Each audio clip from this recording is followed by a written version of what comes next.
Mirasee.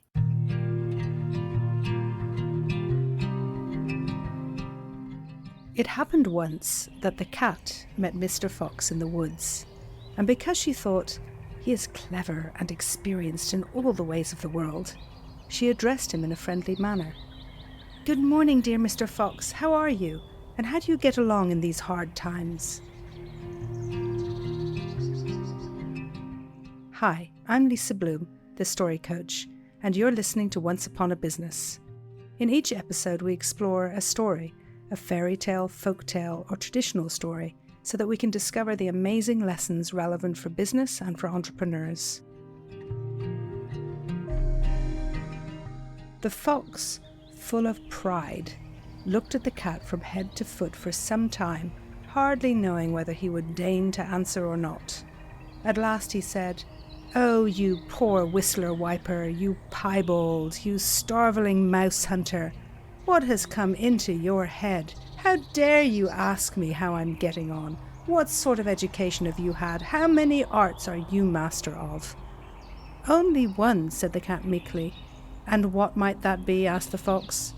"When the hounds run after me, I can jump into a tree and save myself." "Is that all?" said the fox.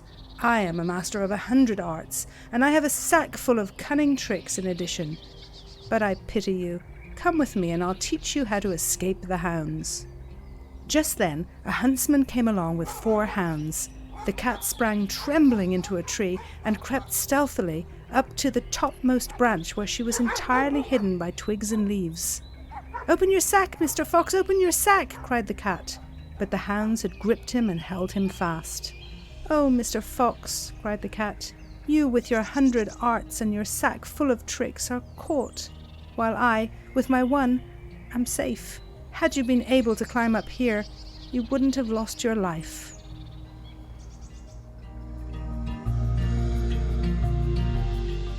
This was a story by the Brothers Grimm. I really enjoy this kind of story, simple and very typical of the Grimm's brothers. The animals speak and have human characteristics, and the lesson for human behavior is clear, and yet there's always more to learn, more layers to dig into. The story speaks of the value of simplicity. The cat's one trick is more useful than the fox's bag of tricks that don't manage to save him in his hour of need. So for business, we can understand that knowing how to do one thing really well should be enough. We don't need the bag of tricks.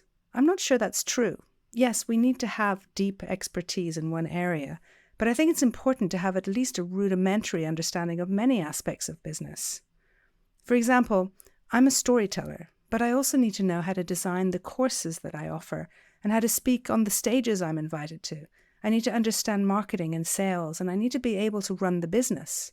And yes, I can hand off all of that at a certain stage, but starting out, most entrepreneurs are a one-person show, and they need to get the business to a certain level before they can afford to hire staff or other companies to fulfill on the functions that's not their forte and they'd rather pass on. I remember starting out as a coach. I just wanted to coach. I thought, it's what I'm really good at. But I realized that I also need to sell my coaching, and that felt really hard at first. I specifically remember talking to my coach about it. I said, "Can't I just hire someone to sell my coaching for me?" She said maybe at some stage, but right now, if you can't sell your coaching, then you can't train anyone else to sell it. You have to know how to do it first. I think it's a really important lesson for every business owner. From another perspective though, knowing your limitations, what you struggle to do and what you're really good at is really important as an entrepreneur. I used to do a newsletter in the first few years of my business that I would send out to my list each week.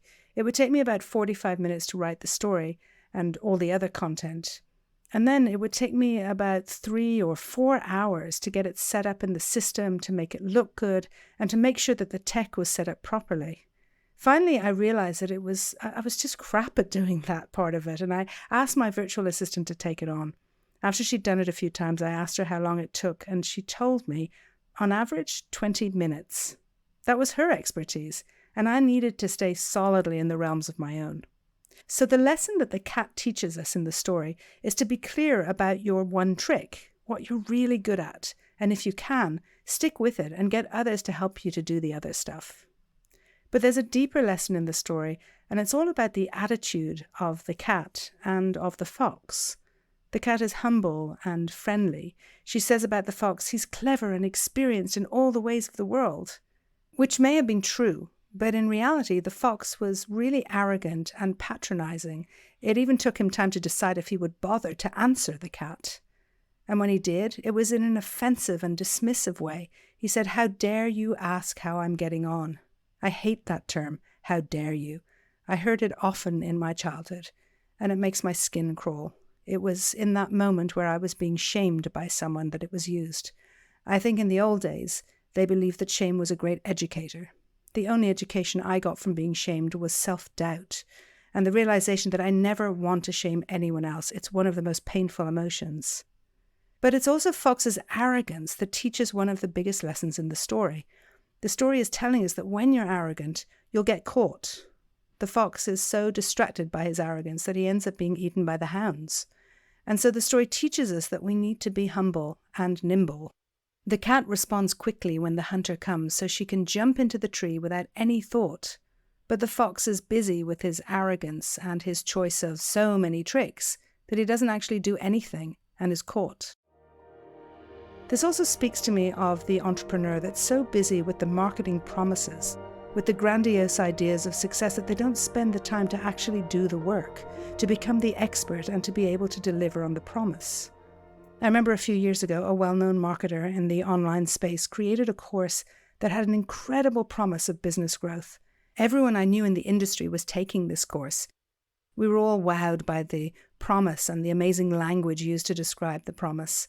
I actually didn't take the course as I was working with a different coach at the time, but I remember a few months after it started, I spoke with a friend of mine about it. She joined the program, impressed like the rest of us by the incredible promise in the marketing, but she said that the actual content and delivery was very disappointing. I remember we had a long discussion about the lack of integrity when the promise doesn't meet the delivery. It was actually a great lesson for me, not just in assessing other people's offers, but also for myself to make sure that I'm not just focusing on selling my services, but always doing what it takes to make sure I'm offering the very best value in the program itself. As with all Grimm's Brothers stories, the stakes are high. The fox gets gobbled up by the hounds, and the cat lives to tell the tale. In business, we don't usually lose our lives for the sins of our arrogance, but we can pretty easily get gobbled up by the more humble entrepreneur who works from a space of integrity and truth. As always, the story shows us the way.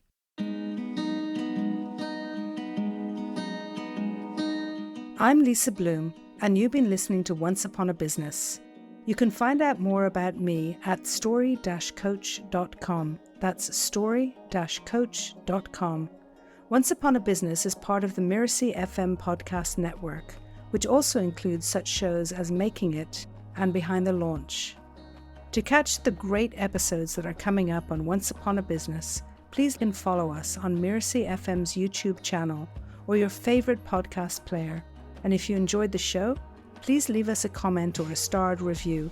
It's the best way to help us get these ideas to more people. Thank you. We'll see you next time.